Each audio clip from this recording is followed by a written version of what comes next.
un combat cool pour Benoît. C'est une bonne occasion de rentrer dans le top 10, Albrecht. Ouais, puis je pense que stylistiquement, c'était le meilleur match-up possible pour Benoît. Dans cette catégorie, mieux qu'Oliveira, je trouve, parce que Benil Dariush, c'est un grand danger au sol. On sait qu'il a été titré de façon mondiale au niveau du grappling et du jiu-jitsu. Néanmoins, je trouve que sur le striking, il y a un gap et il est plutôt sur des résultats plus négatifs que positifs sur ces dernières années. Ouais. Il sort d'une victoire contre Renato Moicano. C'était en juin, donc c'est pour le clin d'œil aussi à ce qui s'était passé pour Benoît en 2024. Je trouve ça cool.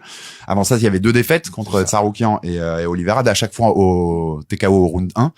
On a l'impression que c'est ça quand même. Il a moins de menton qu'avant, Beneil. Avec les qualités de Benoît, ça peut se finir au round 1. Moi, je trouve qu'il boxe plus qu'avant, mais il encaisse moins. Ouais. Donc c'est pour ça il y a un chemin de victoire.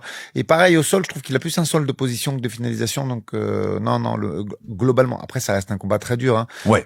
T'es dans le top 10. Hein, là, on parle de l'élite mondiale des lightweight, mais ouais, au niveau stylistique, je pense que le match-up est intéressant. Et avant ces 2 défaites, Beneil, il a aussi une décision unanime sur Mateusz Gamrot. J'ai quand même l'impression que Beneil, si le combat dure plus, il est plus chiant que si tu vois ces derniers temps, soit il se fait éteindre vite, soit il t'emmène dans des combats difficiles à gagner sur 3 rounds.